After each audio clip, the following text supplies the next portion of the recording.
بسم اللہ الرحمن الرحیم۔ اللہ نے اہل بیت کی طہارت کا اعلان کیا۔ اعلان اور ہوتا ہے، ایجاد اور ہوتا ہے۔ ایک شخص نے آ کر میرے معصوم امام سے کہا، مولا آیت تطہیر کے نازل ہونے کے بعد اہل بیت پاک ہوئے؟ یہ 9 ہجری کی آیت ہے، سرکار 1 سال بعد رحلت فرما جائیں گے۔ یہ آیت 9 ہجری کی ہے، آیت مباہلہ اور آیت تطہیر۔ آیت تطہیر کے نازل ہونے کے بعد اہل بیت پاک ہوئے؟ میرے معصوم امام کی پیشانی پر بل آ گیا۔ حضرت نے فرمایا، یہ سوال تم نے کیسے کر دیا؟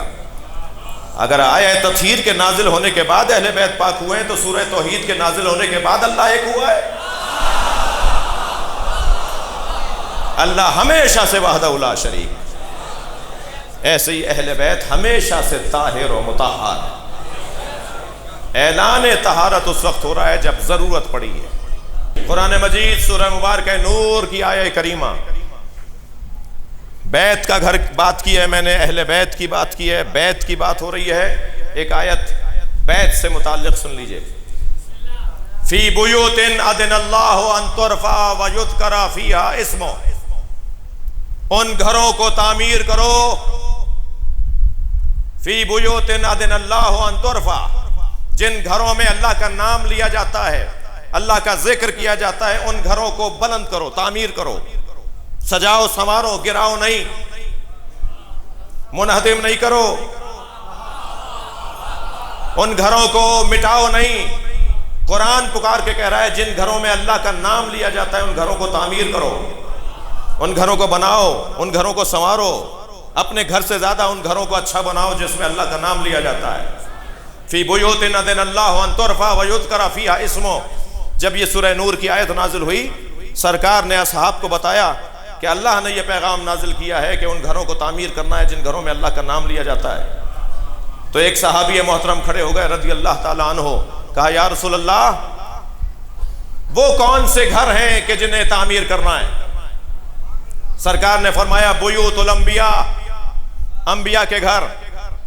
بھائی میں یہاں ایسے آگے نہیں بڑھوں گا، ہمارا عقیدہ ہے اور سینہ ٹھوک کر عقیدہ ہے کہ ہم مولا علی کو انبیاء سے افضل مانتے ہیں۔ ہمارے نبی کے بعد اگر کائنات میں کوئی صاحب فضیلت ہے تو وہ علی۔ ہمارے پاس دلائل ہیں، دلیل سنو۔ اب سے 3 سال پہلے ماہ مبارک رمضان میں ایک ٹی وی چینل پر یہ بحث آ گئی، ہمارے ایک عالم دین نے یہ گفتگو کی تو فوراً شور مچا اور آپ کی راولپنڈی میں ایک FIR بھی کٹ گئی توہین انبیاء کی، اور FIR اس بنیاد پہ کٹی۔ پھر طالب رضوی سے کہوں گا کہ یہ ذرا تحقیق تو کیجئے، ایک ہی تھانہ راولپنڈی کا FIR ہے، کیوں کاٹتا ہے؟ جی توجہ ہے؟ آپ کیوں پریشان ہو رہے ہیں؟ میرا تو سوال ہے۔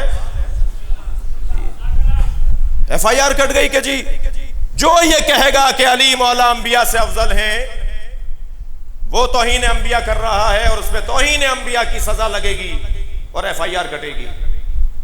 پہلے تو میں آپ سے گزارش کروں، آپ سے کہہ کر کسی اور سے کہہ رہا ہوں کہ یہ FIRوں کی بیلنس پالیسی اچھی نہیں ہے۔ یہ پاکستان کے حالات کو مزید بدتر اور مزید مقدر کرنے کی طرف ایک نامناسب اور غیر معتدل عمل ہے۔ کنٹرول کریں۔ ہمارا بھی حال آپ کو پتا ہے، ہم اگر بکتے ہیں تو صرف عزاداری کے لیے بکتے ہیں، ہم سب کچھ قربان کر دیتے ہیں، سب کچھ دے دیتے ہیں، ہمارا سب لے لو، ہم صرف عزاداری کے لیے۔ اس ملک میں ہمارا صرف ایک مطالبہ ہے، ہمیں رونے دو۔ یہ جو جلوس پر تبصرے ہوتے ہیں نا کہ جلوس نہیں نکلنے دو، جلوسوں کو روکا جائے، اس کا سبب بتا دوں؟ ہمارے مزاج میں نہیں ہے بہت زیادہ۔ اب بھی میں کل بھی ایک جگہ گیا تھا تو میں اپنے وہ دوست بھی جنہوں نے بلایا تھا وہ جانتے ہیں کہ 10 دفعہ بلانے پہ 1 دفعہ ٹائم نکال پاتا ہوں، بہت چھوٹا سا ذاکر ہوں، اور اپنے خطابت پر بھی کوئی مجھے بھروسہ اور اعتبار نہیں ہے، یعنی میں اعتماد نہیں ہے، میں خطیب بھی بہت اچھا نہیں ہوں، لیکن ٹائم نہیں ہے۔ تو بہت شوق نہیں ہے کہیں آنے جانے کا، مگر ایک دفعہ ایسے ہی ہم ایک نشست میں تھے تو بحث ہونے لگی کہ یہ جلوس فلاں روڈ سے گزر کر فلاں گلی میں جائے گا اور پھر کچھ دیر کے بعد کوئی 15-20 منٹ کے بعد دوبارہ روڈ پر آ جائے گا۔ تو اس گلی میں رہنے والوں میں ایک مفتی صاحب تھے، وہ کہنے لگے ہماری گلی میں جلوس نہیں آئے گا۔ تو جو ڈپٹی کمشنر صاحب وہاں بیٹھے تھے انہوں نے کہا مولانا 20 منٹ کی بات ہے، جائیں گے اور پھر دوبارہ، وہ پرانا روٹ ہے جی، 70 سال سے 80 سال سے کرتے آ رہے ہیں، پاکستان بننے سے پہلے کے جلوس ہیں اس ملک میں۔ جب یہ راجہ بازار کا مسئلہ ہوا تھا نا، اس وقت بھی یہ زبانیں چلی تھیں جیسے اب چلنے لگی ہیں۔ تو اس وقت میں بھی ہمارے بزرگوں نے ایک بڑا حسین جملہ کہا تھا، اور وہ جملہ یہ کہا تھا کہ یہ بازار نہیں تھا مگر جلوس تھا۔ تو اگر تمہیں کسی چیز کو کہیں اور لے جانا ہے تو بازار لے جاؤ، جلوس نہیں جائے گا۔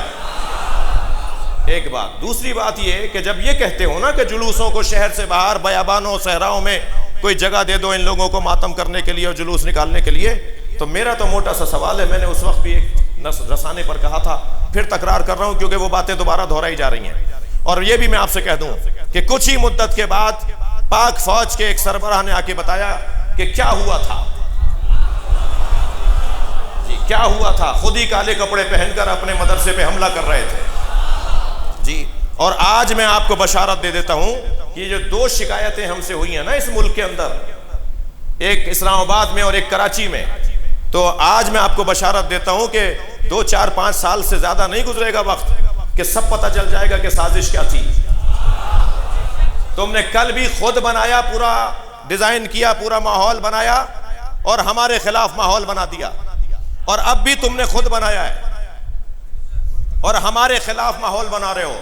میں موٹی سی بات کروں گا، میرے بیان کی اسلام آباد کی آج آخری مجلس ہے، خبردار، عزاداری اور تشیع 2 چیزوں کے نام نہیں ہیں۔ شیعت اور عزاداری ایک ہی چیز کو کہتے ہیں۔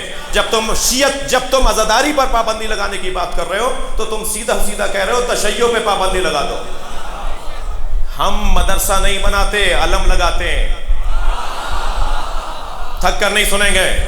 ہاں مدرسہ بناتے ہیں، کوئی غلط فہمی نہ ہو، مدرسہ بناتے ہیں، مگر ہم چپے چپے پہ مدرسہ نہیں بناتے، ہم چپے چپے پہ علم لگاتے ہیں۔ اور چپے چپے پہ علم اس لیے لگاتے ہیں کہ یہ علم نہیں ہے، حسین کا مدرسہ ہے۔ وہ جو سارے دن ٹنڈے اور ٹماٹر اور ککڑی بیچتا ہے، وہ جو سارے دن محنت کرتا ہے اور ٹھیلا لگاتا ہے، اور صبح سے شام محنت کرنے کے بعد رات کو تھکا ماندہ گھر پہنچتا ہے، وہ کپڑے تبدیل کر کے مجلس میں جاتا ہے، اس کا دین ہی ہے، وہ قرآن ہی یہاں کے سمجھتا ہے، وہ دین یہاں کے سمجھتا ہے۔ ہم نے اس وقت بھی کہا تھا کہ اگر تم نے صحراؤں میں اور بیابانوں میں جلوسوں کو منتقل کر دیا، یہ کہہ کر کے شہروں سے باہر لے جاؤ، تو میرا ان سے سوال یہ ہے کہ یہ کون ضمانت دے گا کہ پھر 10 سال بعد جس روٹ پر ہم نکل رہے تھے وہاں شہر نہیں بسے گا؟ لبیک یا حسین۔